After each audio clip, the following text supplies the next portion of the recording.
hoje nós estamos aqui com mais uma entrevista de podcast na PEC. Mas antes de iniciar, eu já peço a todo mundo que se inscreva no nosso canal no YouTube e ativem lá os sininhos para receberem as notificações. A gente agradece também desde já aqui, o Instituto Inapec agradece desde já todo mundo que está compartilhando, que está seguindo a gente nas redes sociais também, no Instagram, tá? Em todos os vídeos que é divulgado no Instagram, na descrição do vídeo, tem também um link que você direciona na nossa bio lá no Instagram. E tem o acesso ao nosso WhatsApp, né? Quem queira também saber mais sobre a instituição, quem queira também ser um dos colaboradores aqui do Instituto também, a gente agradece, né? Participem conosco, vamos colocar vistam a família com a gente também, para a gente poder ajudar as pessoas em torno aqui do nosso Instituto, da região também, que precisam, tá?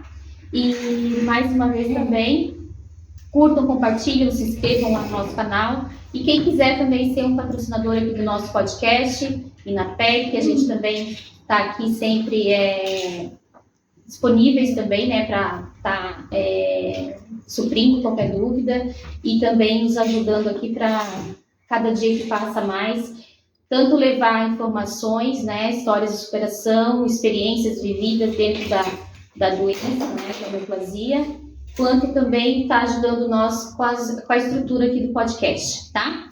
E hoje a gente tem uma visita especial, ilustre aqui, que é o Isaac. Será que dá para nós mostrar o Isaac? Isaac, vem aqui.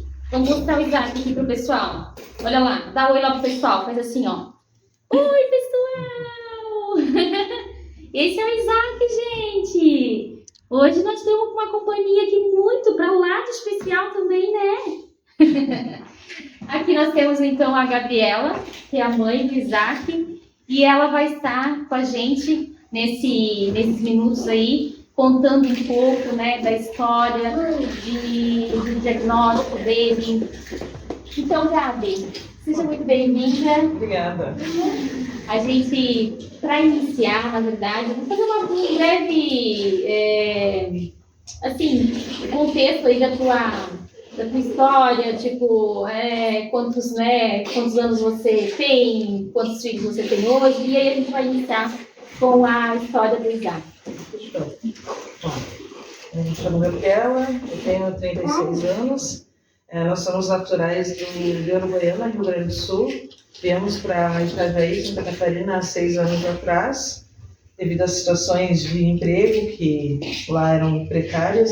Sim. E também porque a minha mãe havia falecido de câncer. Sim. Ela teve câncer no intestino, tratou, mas infelizmente ela veio a falecer.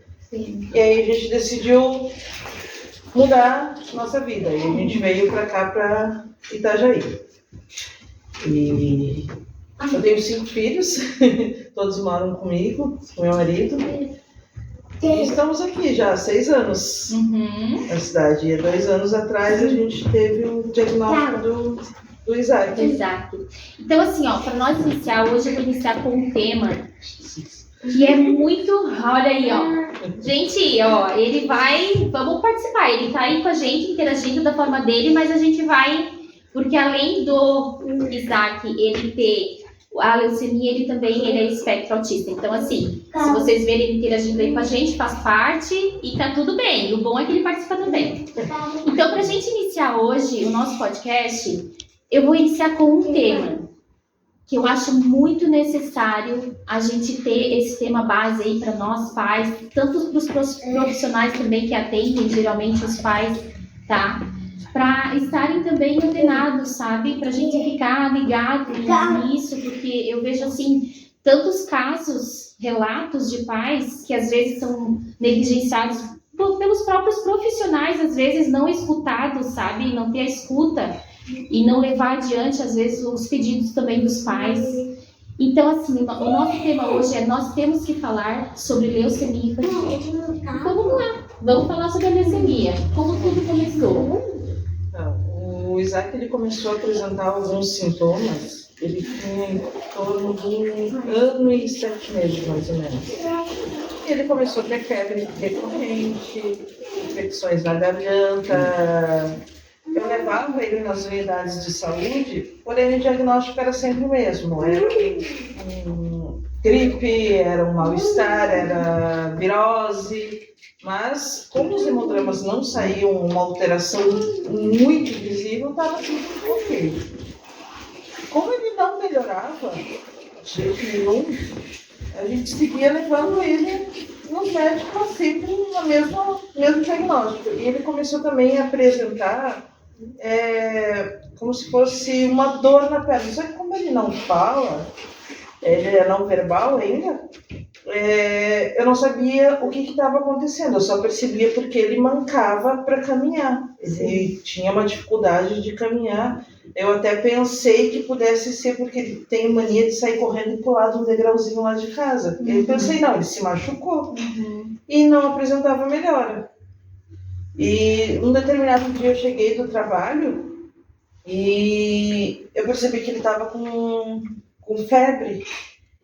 E aí eu já levei ele na unidade de saúde, expliquei que ele estava com febre, já fazia algum tempo que a gente vinha, eu levava ele, que não melhorava. E no momento que eu fui fazer, aí pedi um raio-x porque ele também estava com tosse. No momento que foi fazer o raio-x, ele não botou o pé no chão, ele ficou com a perninha levantada. Quando eu retornei para o consultório médico, eu comentei da perna dele com o doutor. E o doutor pegou e me falou, não, se tiver uma piora, se não melhorar até amanhã, vocês retornam.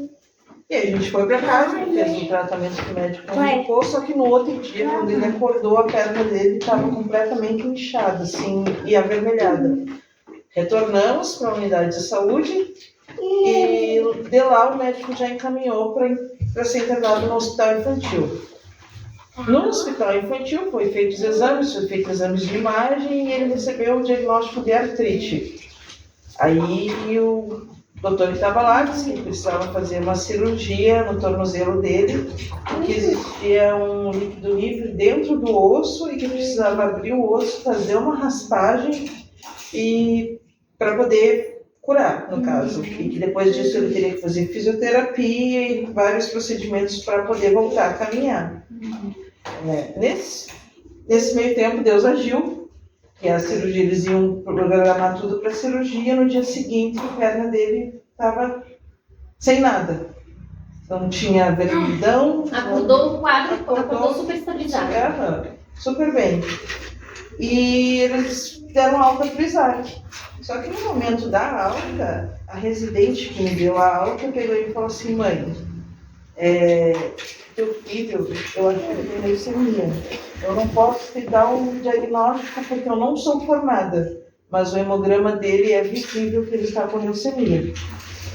E eu já tinha por mim mesma a desconfiança por conta dos sintomas, que eu jogava os sintomas dele no Google, a gente começa a pesquisar, né? Claro. Dava leucemia, só que a gente fica naquilo, de não quer aceitar, mas...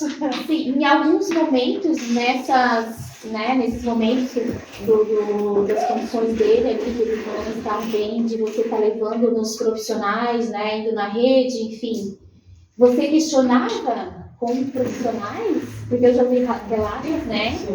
E os profissionais dizerem, não, isso não é jamais. O dele, quando a gente saiu do hospital infantil, que a residente já confirmou algo que eu já tinha uma desconfiança, eu já comecei a levar ele nos médicos. Eu chegava no médico e dizia, acho que meu filho tem leucemia. Até mesmo porque, né, você mesmo falou que você tem a questão genética, né? De casos de neoplasia, no caso, sim, né? Sim, já tem. Tem minha mãe, minha tia, minha avó. Enfim, já tinha um histórico familiar, né? Então, eu comecei a levar no médico e eu sempre questionava essa questão, porque com 1 ano e 8 meses foi que isso aconteceu. E eu fiquei 1 mês levando ele direto no médico e falando dos médicos, eu acho que ele tem leucemia, acho que ele está com leucemia. E só faltava os médicos darem risada na minha cara. E diziam, não, mãezinha, não é assim que funciona e tal. Até que um determinado dia ele não apresentava melhor e sempre com febre. Ele suava muito enquanto dormia, só que eu nunca associei isso a um sintoma. Eu fui descobrir depois no hospital, porque ele suava enquanto dormia somente. De molhar a coberta, assim, ter que trocar as roupas dele porque estavam encharcadas. E eu cheguei do trabalho de novo de manhã, porque eu trabalhava à noite, e percebi que ele estava com o braço flexionado assim. Uhum. E na hora eu me dei conta que ele não estava mexendo aquele braço. Aí acordei ele realmente, ele não mexia o braço e estava queimando em febre. Aí a gente ligou para uma clínica particular, pagamos uma consulta para ele. Sim. E levamos ele no mesmo dia. Chegando lá, o pediatra atendeu ele e eu falei, mais uma vez, a suspeita do câncer. Sim. Da leucemia, no caso, e ele falou, não, mãezinha, não é assim que funciona e tal. Aí eu peguei e falei para ele, bom, se não é assim, então me prova. Realmente pede tudo que tiver que exame que pedir para ele, mas me prova que ele não tem. Foi. Só mexer. Tá cansado? E aí ele solicitou vários exames para ele e no outro dia de manhã a gente foi fazer todos os exames. O laboratório informou que assim que os resultados ficassem prontos, eles enviariam para o meu WhatsApp para que eu entrasse em contato com o pediatra dele.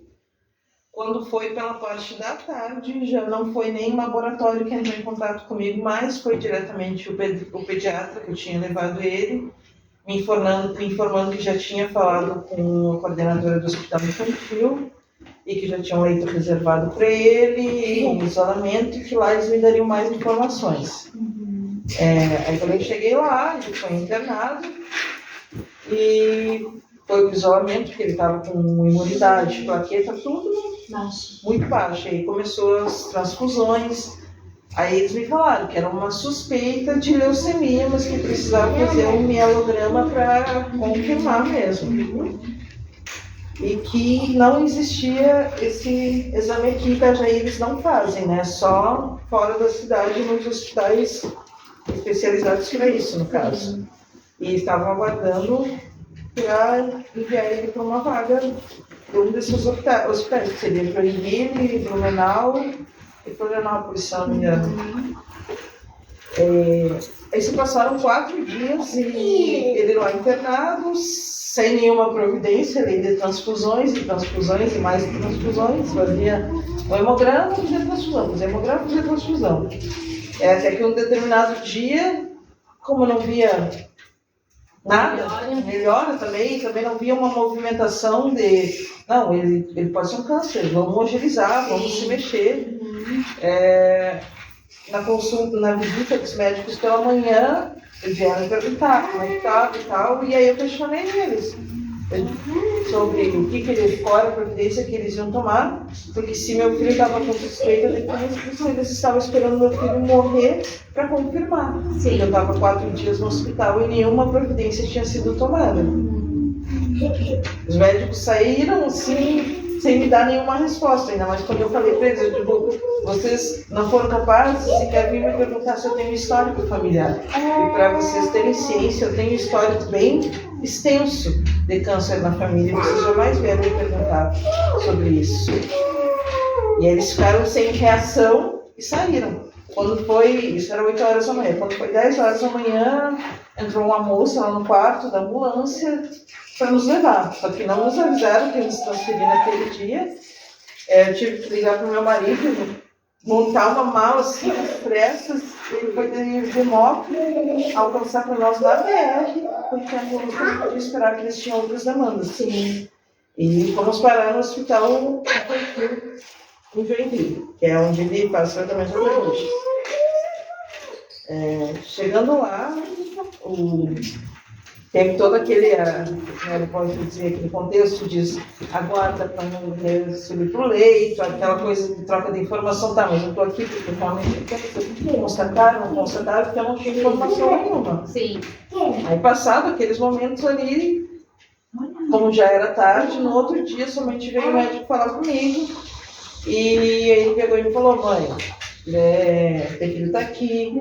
O hemograma dele realmente já dá para ver que vai detectar que ele está com uma leucemia, porém a gente precisa saber qual que é o tipo, a gente precisa saber o nome e o sobrenome da leucemia do teu filho.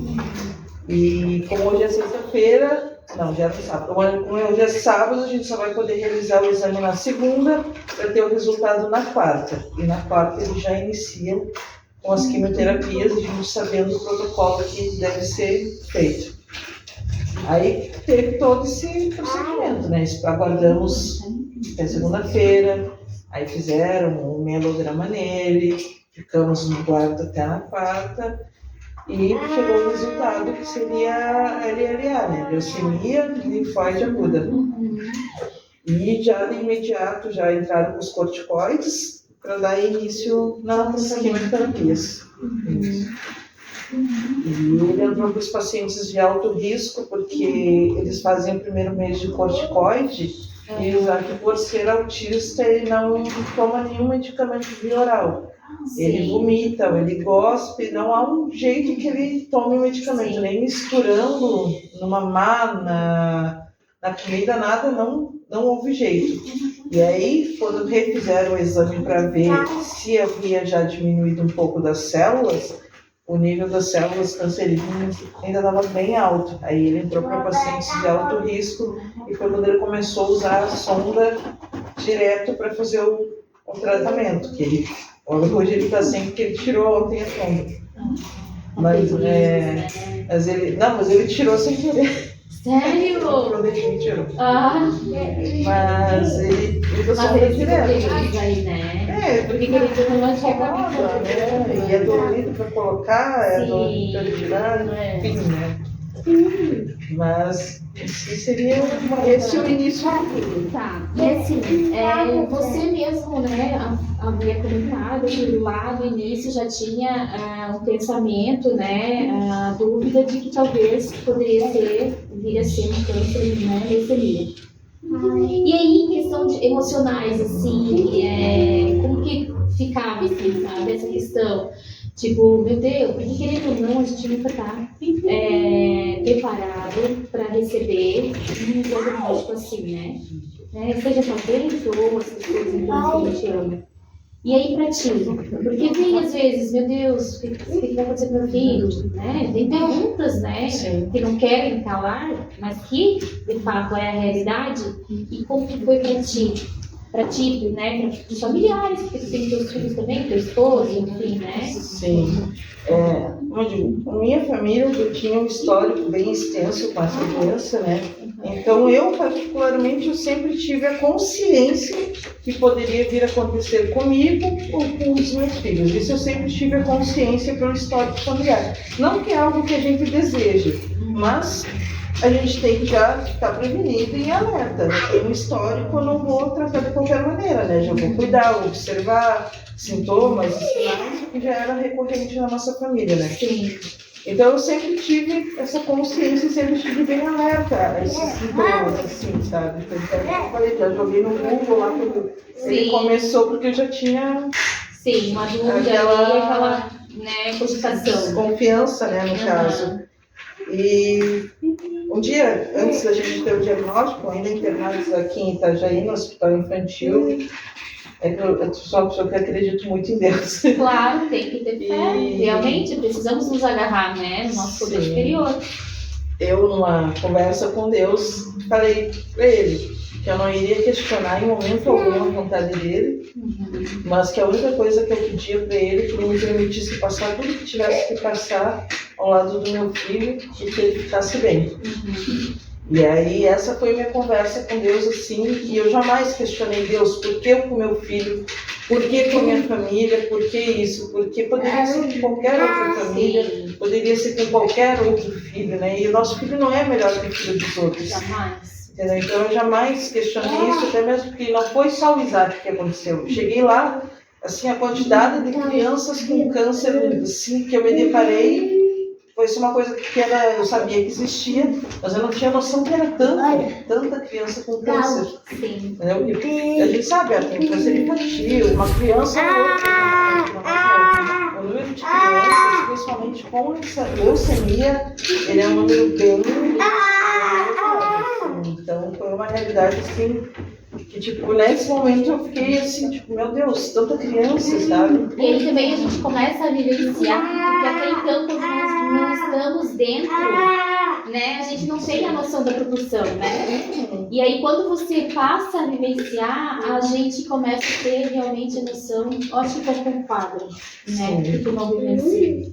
Mas qualquer coisa assim que tu passa a vivenciar, é a mesma coisa, qualquer dor que tu vai sentir. Para ti é anormal, que é algo diferente, né? Sim. Então, quando a gente passa a viver, a gente vê que realmente não era algo assim que a gente não imaginava. É algo, é a realidade. E que acontece com muitas pessoas, né? Não somente conosco.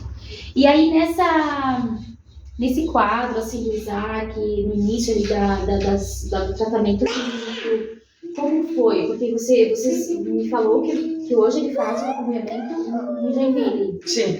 E vocês vão todos os dias? Como que funciona hoje esse tratamento dele? Hoje, como ele já está em fase de manutenção e quase término das quimioterapia, a gente vai uma vez ao mês para Joinville. Ele faz a consulta com o oncologista dele, faz a intratecal e retornamos para casa. Porém, nem sempre foi assim. O começo ele foi bem difícil, bem puxado, porque é um tratamento assim, como é que eu posso dizer? Ele exige bastante da presença no hospital, sabe? E o que dificultava sempre era a questão de morar em Itajaí e o tratamento ser em Joinville. O transporte. Questão de transporte. E uma criança oncológica, deu uma febre, tu não leva para um hospital normal, tu leva para o hospital específico daí, né? Quem faz o tratamento. Uhum. Não adianta nem tu ir para outro lugar que geralmente não vai adiantar nada. Então a gente teve bastante dificuldade nessas questões assim. A primeira internação dele foi de 45 dias.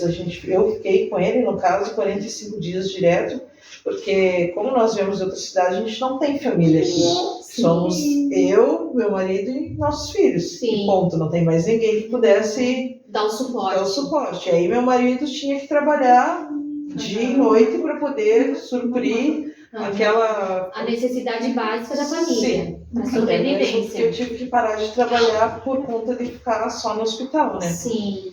Aí, após os 45 dias de tratamento, ele ficou internado, ele pegou bactéria, fez cirurgia, ele passou por várias coisas que são normais, assim, que acontecem devido à baixa imunidade, até que ele teve a primeira alta. Após a primeira alta, ele teve que fazer 20 dias consecutivos de citarabina, que é uma quimioterapia intramuscular. E nós aqui em Itajaí. Ou seja, todos os dias a gente tinha que sair de madrugada, levar ele, fazer injeção e voltar para casa.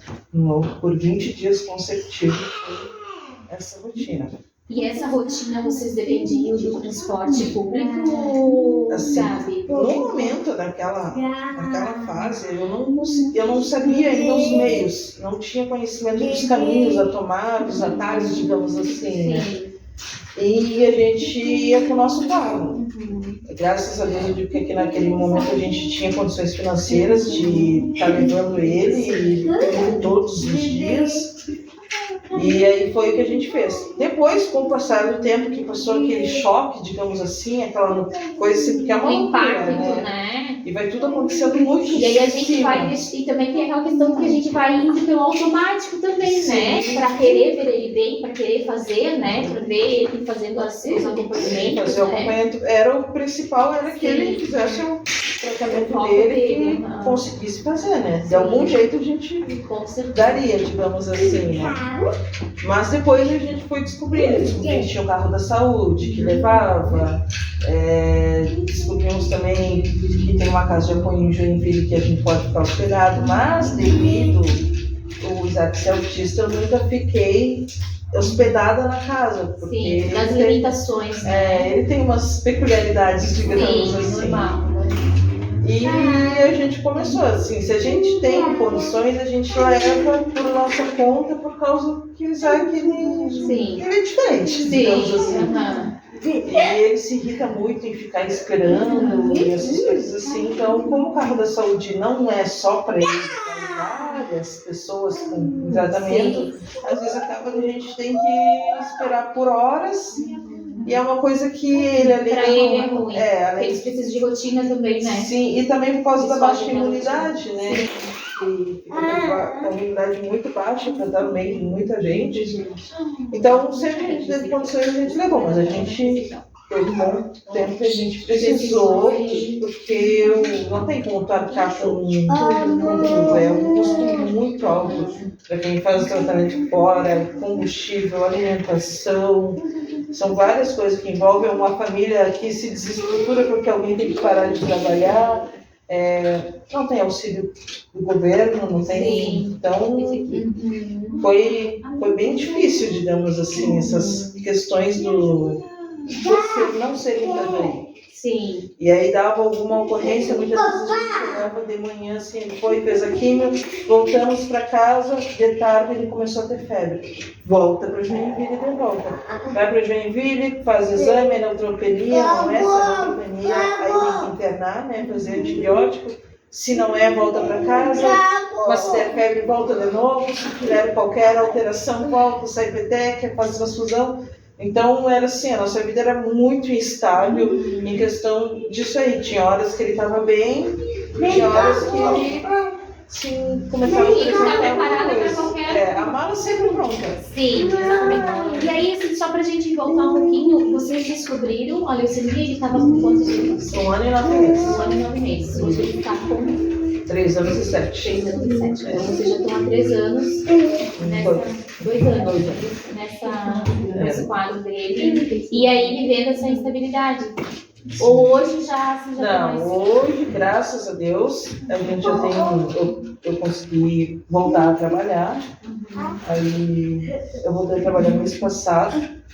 Eu conversei com o oncologista dele, perguntei se ele achava que o Isaac já estava num estágio, que já poderia voltar a trabalhar, voltar a tentar ter uma rotina normal, novamente.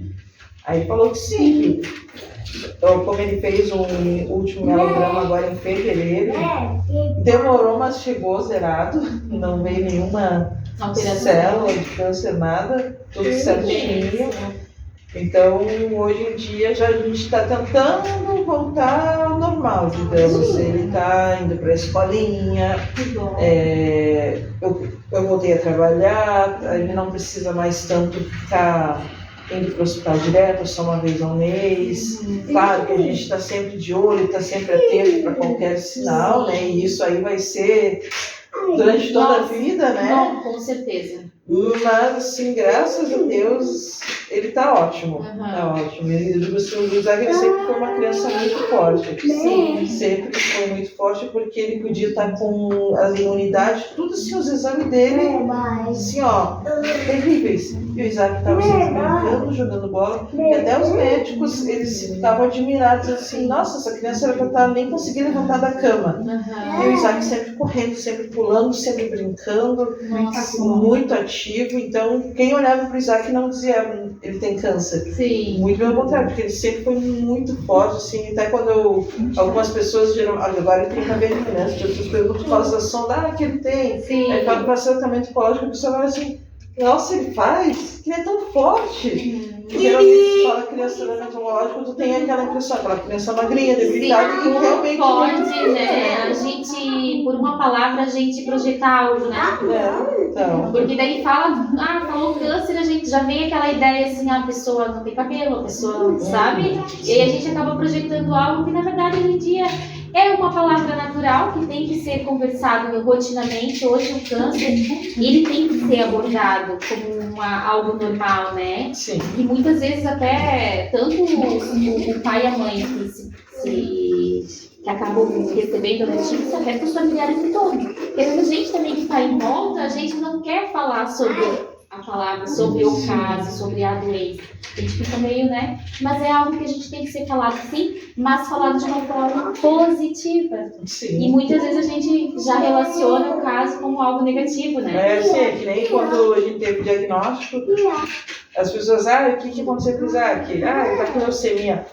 Mas o fulano que eu conheci morreu de leucemia. Gente, mas porque a pessoa, ela tá tão ela fala tão, e aí a gente fala no automático, né? Às vezes a gente nem tá pensando no que a gente tá colocando pra fora, né? É no automático mesmo, né?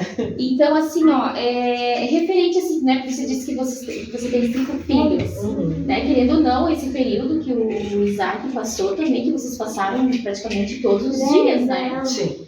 Então, você acaba também meio que se anulando para os demais, né? Como que foi essa questão, assim, até dos meninos, dos teus outros filhos com ele, assim, como foi? Então, assim, eu acredito que a que mais sentiu, e até hoje, que hoje ela faz acompanhamento com psicólogo, tudo, foi a Luane, que tem 8 anos, que ela é uma pessoa muito emocional, sabe? Ela é bem sensível. Então ela tem esse emocional dela bem frágil, digamos, então ela se abala por qualquer coisa. Ela já chegou a ser internada por dores que ela cria, mas é por causa do estado emocional e psicológico. Crise de ansiedade. E fizeram exames, tudo, e nunca acharam nada nela. E ela faz o acompanhamento e teve uma hora que melhorou, só que sempre que o Isaac o Isaac vai para Joinville, o Isaac vai fazer um procedimento, vai para consulta, ela já começa a apresentar os sintomas como se ela estivesse doente. E ela tem febre, ela chora de dor, assim, é uma coisa bem como se ela estivesse realmente doente, mas é emocional tudo dela. Então dela foi uma das pessoas que mais se abalou lá em casa com tudo.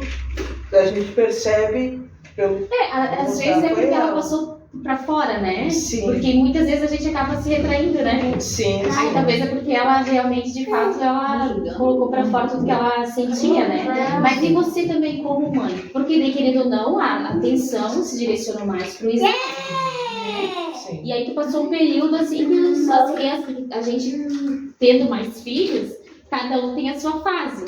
Sim. E aí cada um precisa, né? De um suporte, principalmente da mãe, né? E aí como é que foi pra ti daí? Então, foi bem difícil, sabe? Porque muitas vezes eu estava lá em Joinville com ele, sem uma previsão de alta, sem uma previsão de, daqui tantos dias vocês vão poder ir para casa. E com as demandas daqui, a Luane com esses sintomas, as outras crianças sem saber o que fazer muitas vezes, porque o Luane tinha que trabalhar e não tem familiar. Então era um cuidando do outro dentro de casa. Os mais velhos cuidando dos mais novos e um ajudando o outro.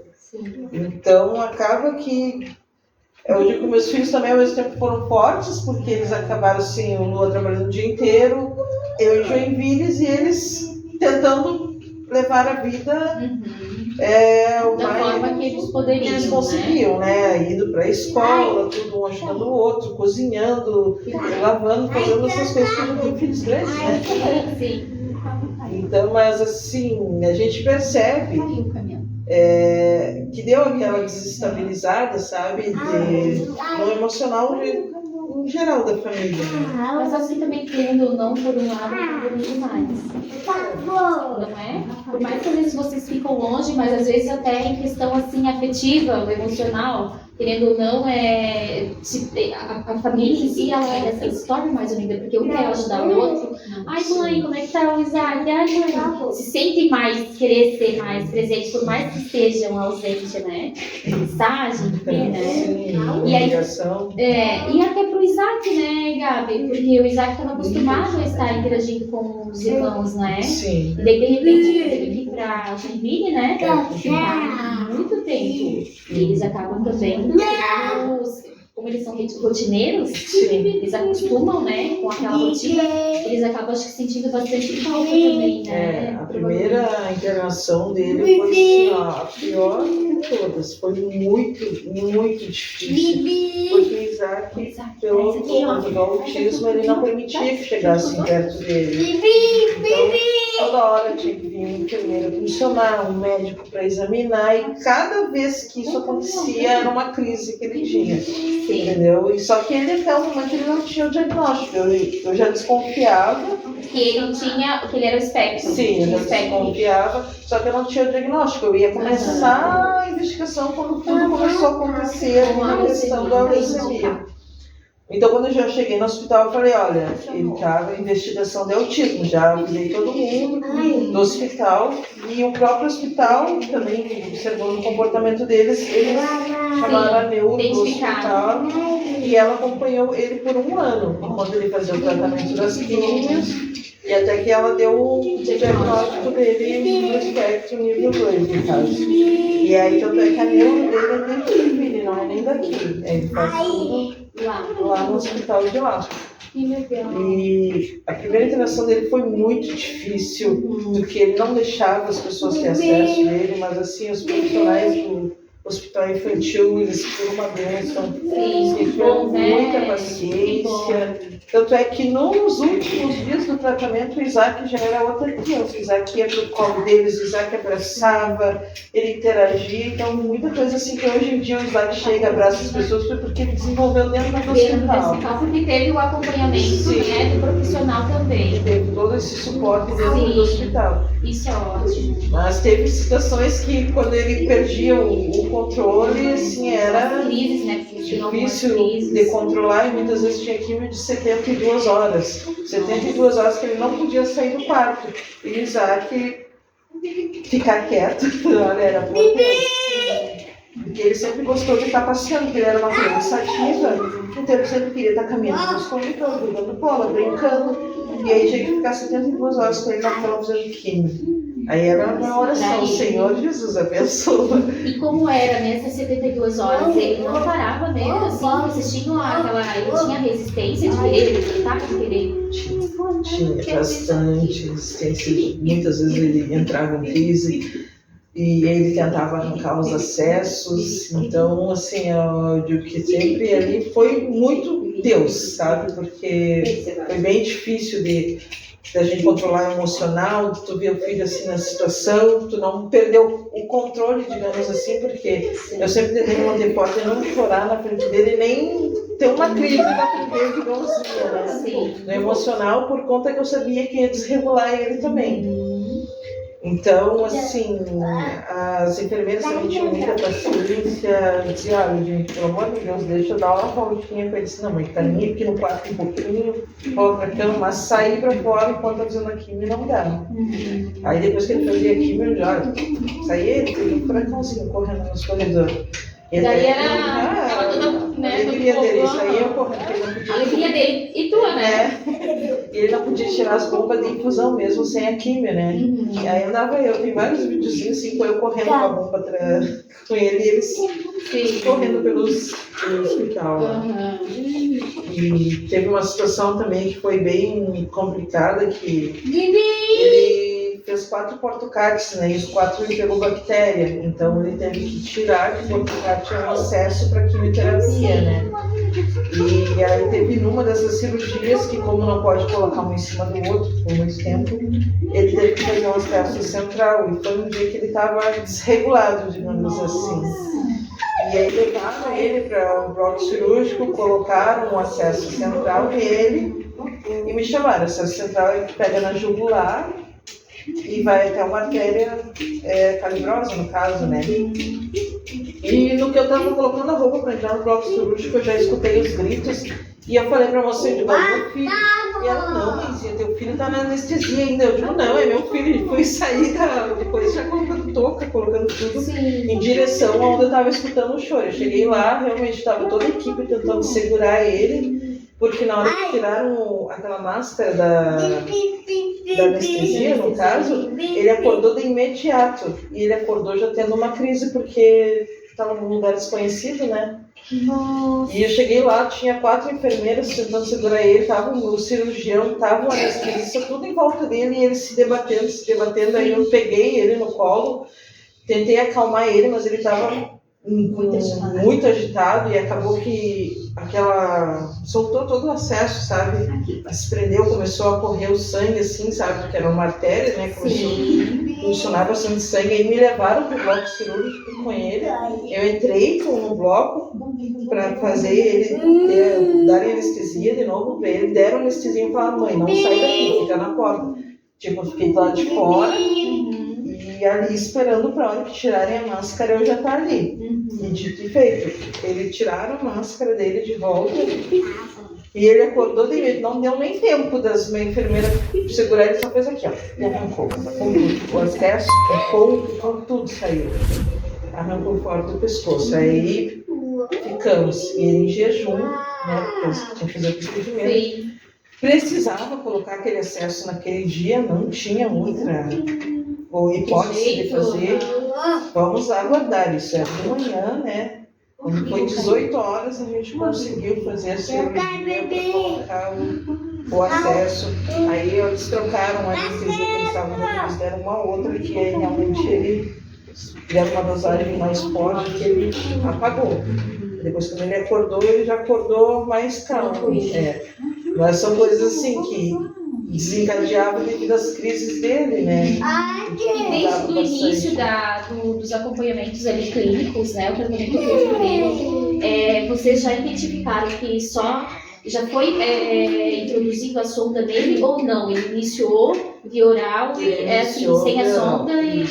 Ele ficou 1 mês fazendo o medicamento via oral. E quando o Isaac chegou lá, o primeiro mielograma dele apresentou 98% de células cancerígenas no exame.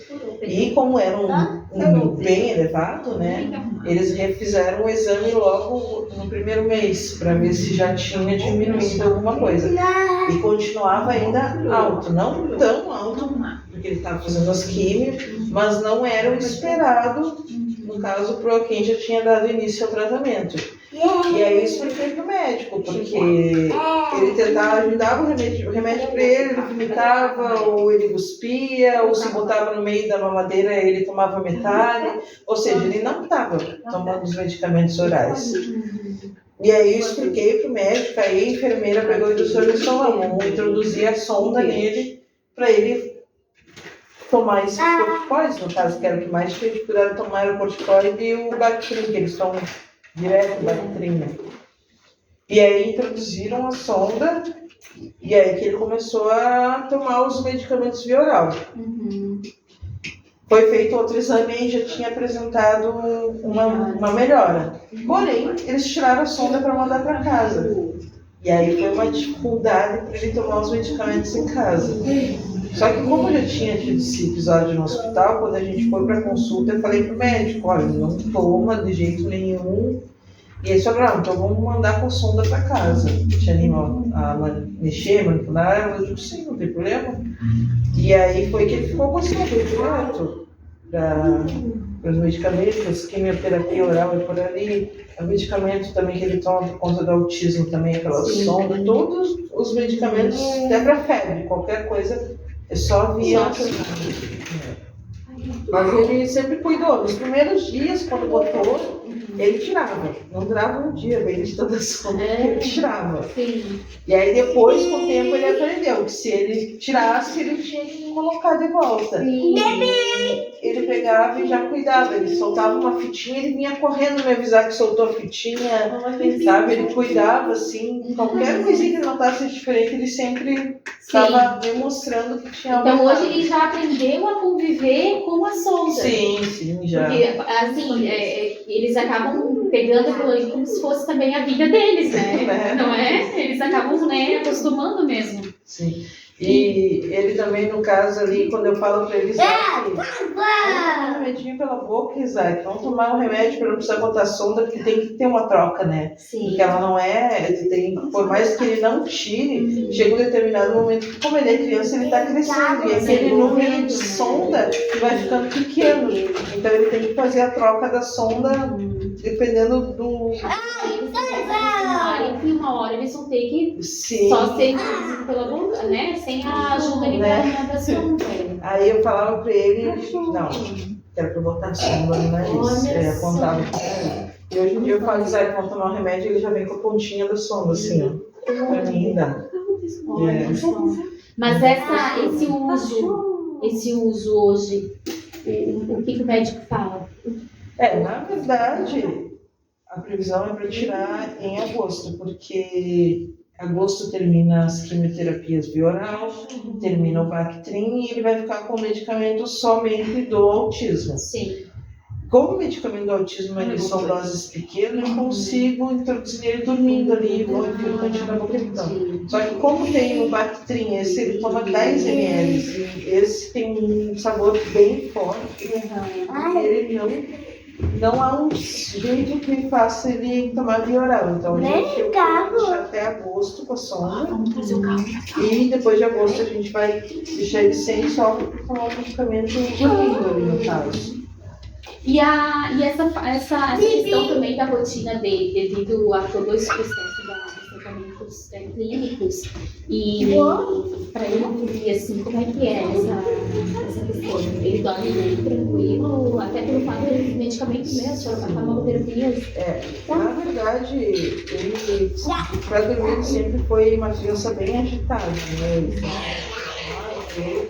Aí, na última consulta com a neuro, como ele andava muito agitado por conta daqueles corticoides também, eles deixam a criança bem cansada, né? E aí, eu conversei com ela, daí ela introduziu mais um medicamento para deixar ele um pouco mais tranquilo. E aí ele tem melhorado até a questão do sono dele, que ele se batia a noite inteira, tu percebia que ele dormia, mas não descansava.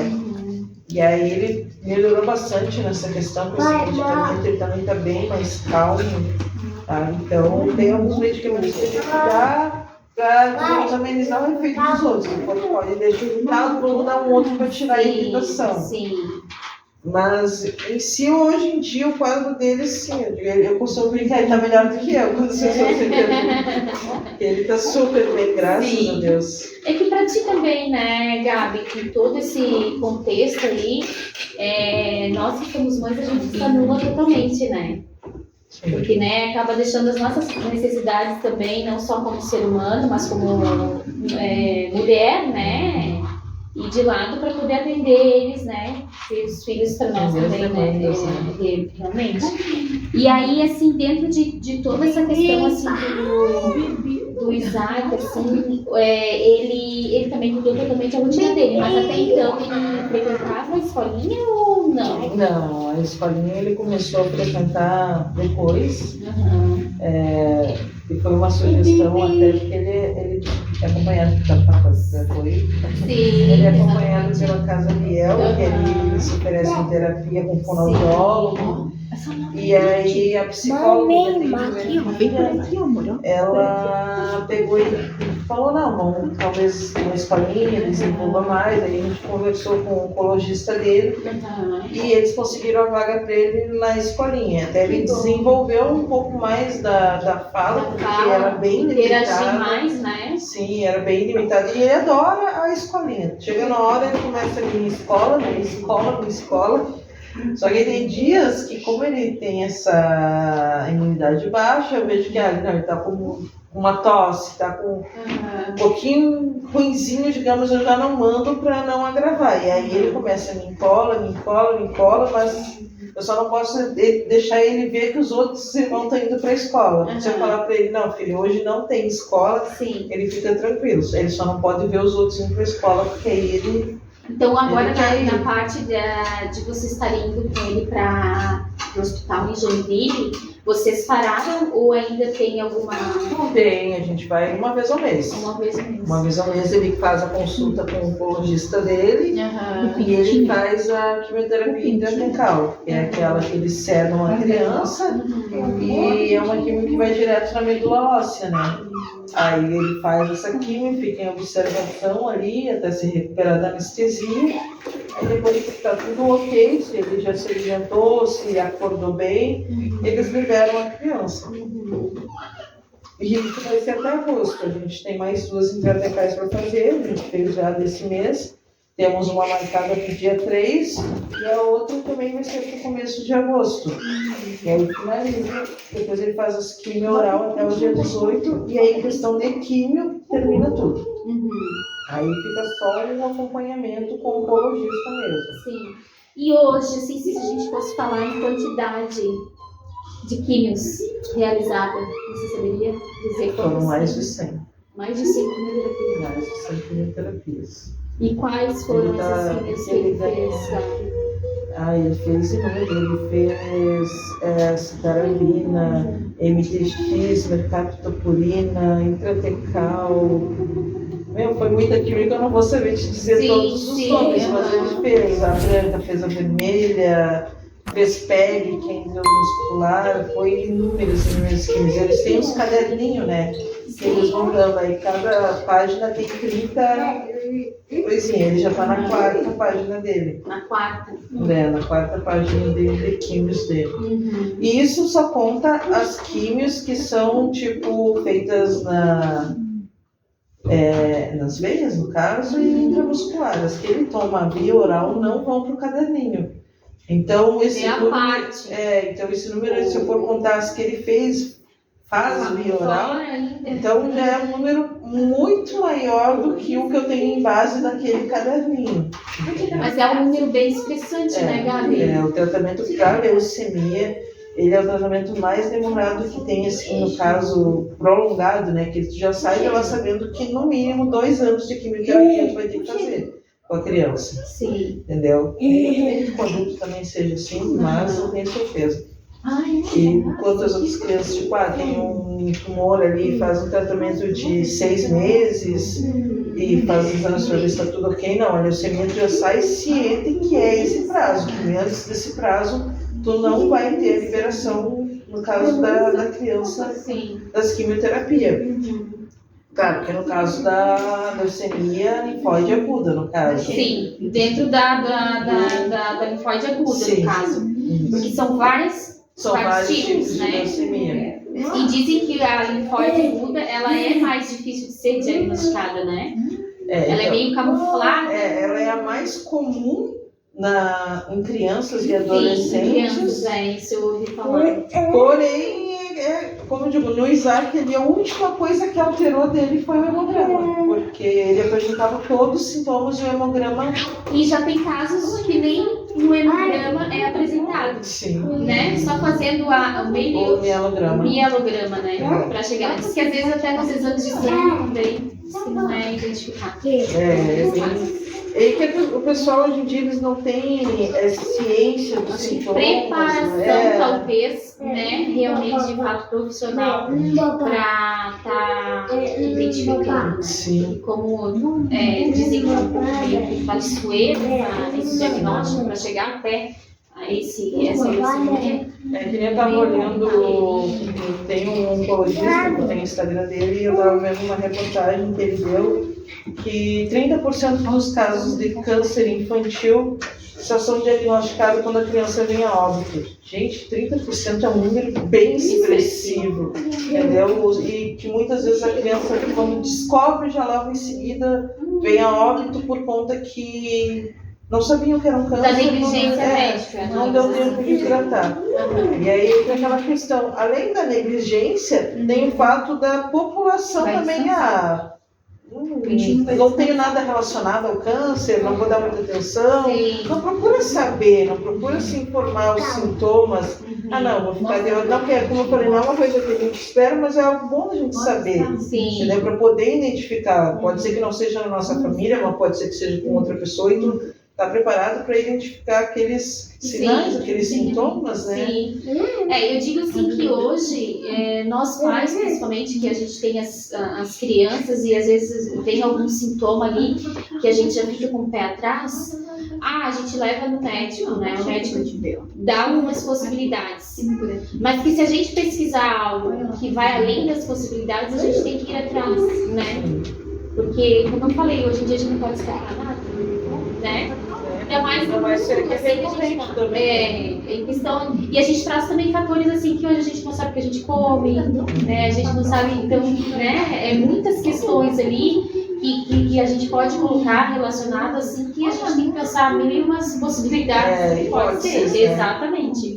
Então, assim, hoje, você sabendo que ele não tem mais os tratamentos ali clínicos, que já amenizou bastante, né? Já diminuiu bastante, né, esses tratamentos dele, os procedimentos que ele realizava. Ele mesmo assim, ele vai ter um período que vocês vão ter que estar realizando alguns exames para ver como ele está, como que vai ser. Após agora agosto, que seria o término das quimios, eu já questionei o oncologista, ele me falou que por mais alguns meses a gente vai seguir a rotina de ir uma vez ao mês para Joinville. Sim. Mais ou menos uns 6 meses, ele falou. Após esse período, ele já começa tipo de 3 em 3 meses, depois de 6 em 6, depois fica uma vez ao ano. No hospital infantil, ele vai ser acompanhado até os 18 anos. Até os 18 anos ele fica na oncologia infantil. Completou 18 anos, o próprio oncologista dele já encaminha para o oncologista adulto. E daí ele tem que seguir o acompanhamento, fazendo exames, hemograma, exames de rotina para poder identificar qualquer alteração, além dos cuidados que a família tem que ter, de sempre estar observando febre, essas questões de sintomas físicos, né? Que são coisas que a gente consegue perceber. E como ele falou, corre risco de voltar, como corre risco de nunca mais ter nada, corre risco nunca mais apresentar nada. Tem muitas crianças que geralmente voltam, né, que é recidiva, que eles chamam. Eu conheço crianças que já estão na 3ª recidiva de leucemia. Algumas são encaminhadas para transplante, né, dependendo da situação, porque para achar um doador de transplante de medula óssea é 1 em 1 milhão, né? Porque é bem difícil. Porque as pessoas não fazem tanto cadastro do Redome. Ele chegou a fazer? Do transplante? Não chegou. A gente que fez o cadastro no Redome devido a essa situação. Sim, porque previsível, né? Vai que precisa lá na frente. Precisa, e também que a gente botou a mão na consciência de, nossa, quantas crianças estão assim, quantas pessoas estão assim, precisam e não tem um doador. Sim. Só que o Redome hoje só consegue te cadastrar até os 35 anos. Após os 35 anos, tu pode ser doador, mas tu não pode se cadastrar. Entendeu? Eu já estava no meu prazo limite, então eu peguei ali meu último ano e já fiz o cadastro. Tem também situações ali de quando o Redome entra em contato, de como a pessoa não atualiza o cadastro, o Redome não conseguia achar o doador, mas não consegue achar a pessoa porque mudou de telefone, mudou de endereço. Então, sempre que tu faz o cadastro, tu teve... Então, tendo que estar atualizando também, né? Porque senão o que ficou para trás não vai adiantar de nada. Viu? Sim, porque mal ou bem é uma vida, né? Sim. Não pode ser que não seja a vida de um familiar nosso, mas pode ser a vida de outra criança, a vida de um adolescente, de um adulto. Não importa quem, né? O que importa é a gente fazer a diferença dentro de todo esse contexto. E em questão assim, daí no caso, então ele só fez, a gente precisou do transplante, só foi direto para as quimios dele. Foi direto para as quimios. Aí no caso, supondo que se tivesse uma recidiva, aí seria analisado se seria feito outro protocolo de quimioterapia ou se é feito encaminhado de transplante. Mas mesmo com o transplante, a criança tem que fazer quimioterapia para limpar todas as células, porque você pode fazer o transplante sem células de câncer no corpo, né? Então tem que matar todas as células para te poder fazer o transplante, porque se tu chegar lá na hora do transplante e tiver um resquício de célula, eles cancelam o transplante, porque a tua medula tem que estar zerada, limpinha, para poder receber uma medula nova, para essa medula trabalhar no organismo.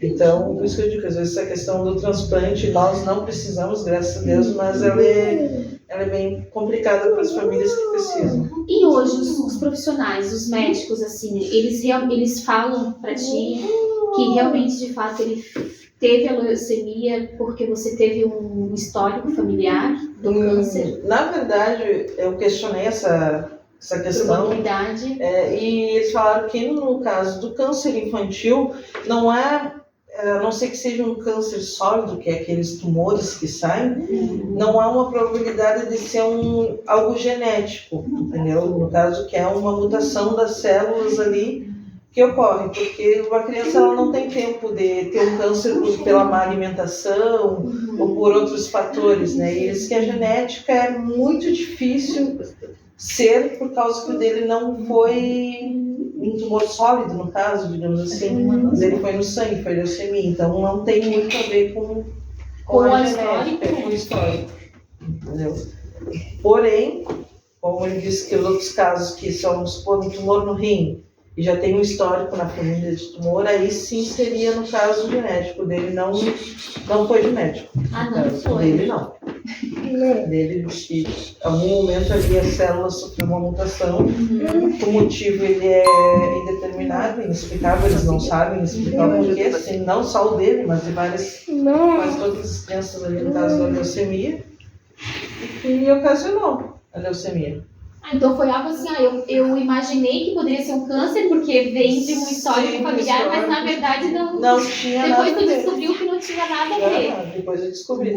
Porém, essa minha desconfiança de sempre ter ciência que poderia ser foi o que nos ajudou também, né? Porque Claro, com certeza, né? assim, é verdade. A gente tinha A aquela desconfiança, né? não foi a realidade de fato, Sim. mas pelo menos ajudou a chegar no diagnóstico, que né? é muito difícil, gente. Olha, Foi difícil também, né? Foi difícil chegar no diagnóstico. Foram médicos, idas para o hospital. Olha, a gente passou por inúmeros médicos até que a gente chegou. E eu vou dizer assim, que se eu tivesse me contentado, digamos, com o primeiro diagnóstico que era inicial de é uma virose, é uma gripe, é isso, é aquilo, eu não sei o que poderia ter sido meu filho, porque ele, como eu falei, ele chegou com 98% de células de câncer no hospital. Então já era um estado assim bem grave, só que já sempre foi assim, como você está vendo ele agora. Correndo, brincando, mesmo muito mal. Então, foi bem difícil de chegar no diagnóstico, só chegou mesmo porque a gente teve persistência de ir atrás e porque Deus nos direcionou. Deus foi nos dando a direção, até me lembro assim, uma situação que um dia eu estava indo para trabalhar, que aí foi no dia que assim, me caiu a ficha que realmente poderia ser um câncer. E a gente estava indo para trabalhar e estava tendo uma campanha na esquina da Univale ali, de arrecadação para uma casa de apoio de crianças com câncer. Sim. E aí tinha o banner de uma criança carequinha naquele banner, e o Isaac já estava com sintomas, mas a gente não tinha o diagnóstico fechado. E sabe quando eu olhei assim aquela foto, na hora assim, me veio assim, é isso que teu filho tem. Sabe assim, eu digo que realmente nessa hora foi Deus. Deus. Espírito de mãe. Deus me avisando. Olha assim, ó, que era pra mim assim, nisso eu já fiquei, eu não quis falar nada pra ninguém, né? Mas fiquei com aquele sentimento, aquela preocupação. Cheguei no trabalho e foi aí que eu joguei no Google. A primeira coisa que eu fiz, peguei, me sentei lá, peguei o celular e joguei todos os sintomas do Isaac. Leucemia. Tudo que eu bati na leucemia. Aí eu já fiquei com aquilo ali, mas eu não queria falar nada pra ninguém, Não preocupar. Então, quando a Resident Evil, que Deus usou mais uma vez alguém para me alertar, foi quando a Resident me falou de hemograma, porque o médico formado me disse que menino tinha triste. Uma residente, uma pessoa que está estudando, teve um olhar mais a fundo e percebeu que ele estava com leucemia. Digamos que era uma estagiária. Ela que percebeu que ele estava com leucemia. E aí foi as duas confirmações assim que eu tive. Já tinha dúvida, aquele pressentimento. E ela me falou, comecei a ir mais a fundo e mais atrás, até que a gente conseguiu o diagnóstico. Mas, assim, muitas vezes tem pessoas que, não que elas não se preocupem, mas é que não tem acesso à informação, né? é difícil tu ir levar, como eu digo, a gente ainda bem que tinha valor, pagamos os exames, pagamos o médico, e as famílias que não têm condições, que não têm o acesso, e tu chega lá com teu filho com e febre, aí vai pra casa só com um medicamentozinho ali viral, talvez, né? E às vezes é uma gripinha, né? Sim, entendeu? Então, atores bem... Ai, Jesus. Solta, filho, isso aqui. Ele quer conversar. Ele tá conversador hoje, o Isaac, né, Isaac? Ó, olha aqui, ó. Olha aqui pro sol. Manda um beijo ali, ó. Ó, gente, um beijo do Isaac aqui, ó. Ai. A gente vê que realmente, assim, hoje nós pais temos que ter uma cabeça um pouco mais ampla e a gente tem que, realmente, aconteceu um fatorzinho, a gente tem que pensar em várias e umas possibilidades. Sim. E o que você fala para os pais que estão passando ou por aqueles, hoje em dia também, que vão passar por alguma experiência assim? O que pode falar para eles? Qual aqui, ó. Primeiro, para ter bastante fé, que independente da religião de cada pessoa, a fé ela é um sustento para nós naquele momento de dor, aquele momento que a gente perde o chão, a única coisa que nos resta é a fé. Sim, foi uma coisa que me sustentou bastante. E acreditar na cura, não desistir. Tem momentos que vai parecer que não vai dar certo, que tudo vai ir por água abaixo, mas a gente tem que persistir. Pode ser a nossa vida, a vida dos nossos filhos, enfim, a gente tem que lutar incansavelmente, não se entregar. E não também se deixar levar pelas circunstâncias parece estar tudo dando errado. Ter aquela fé que não vai dar certo, não é agora, mas vai dar, vai chegar, a cura vai chegar, eu não posso desistir, só não posso me entregar, porque no momento que tu te entrega, aquilo ali começa a tomar conta de ti, né? Sim. E seria isso, não desistam. Bem isso aí. Eu quero agradecer, muito obrigada, obrigada mesmo por estar aqui conosco, a gente agradece aí, ó, essa família, o Isaac também querido, que a gente puder estar aí também sempre dando também um suporte, a gente tá também, Gabi, muito obrigada pela tua participação aqui, né, se disponibilizar de estar um tempinho aqui com a gente, porque é muito importante, porque a gente, às vezes, muitas vezes, a gente acaba se acomodando, né, e não querendo ir atrás, não querendo saber mais, né, e aí também confiando, não é só porque às vezes um profissional, ele tem o poder, né, de dar um diagnóstico, mas se nós, principalmente nós pais, se nós estamos que a intuição bate ali, não, vamos ir mais a fundo, vamos acreditar na nossa intuição, porque às vezes a gente nunca sabe, né, o amanhã o que pode ser, e aí a gente tem que pensar que quanto antes a gente souber, melhor vai ser, né, para eles, o tratamento também, né, de estar sendo assim melhor para eles. Então agradeço muito.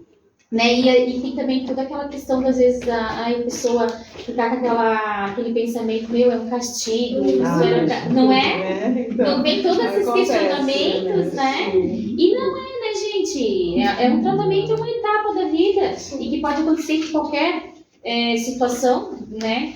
E aí a gente tem que pensar que não é mesmo. E faz parte mesmo da vida da gente. Uma hora a gente vai ter que passar por isso, né? Então, muito obrigada mesmo. Uma boa semana aí pra ti. E eu quero agradecer também a todo mundo que está participando, que está nos acompanhando, nos seguindo no Instagram. Agradeço a todos por compartilharem, por seguirem a gente, por curtirem também. Deixa aí os comentários também de vocês, ou quais são os assuntos que vocês também teriam interesse da gente colocar aqui no nosso podcast. E para quem quer também ser nosso patrocinador, nós temos na descrição dos vídeos ali, tem todas as informações necessárias para quem quiserem nos acompanhar e nos ajudar aqui, tá? O Instituto sempre está agradecendo também a todos aí, os nossos pacientes, familiares também, pelo carinho e por estarem também aí compartilhando conosco, nos ajudando aí com toda essa divulgação. Um abraço, tudo de bom. Isaac, manda um beijo aí pro pessoal, Isaac. Mais um beijinho. Manda beijinhos, Isaac. Vamos fazer um coração? Faz um coração. Ó, gente, um coração pra vocês do Isaac. Que lindo.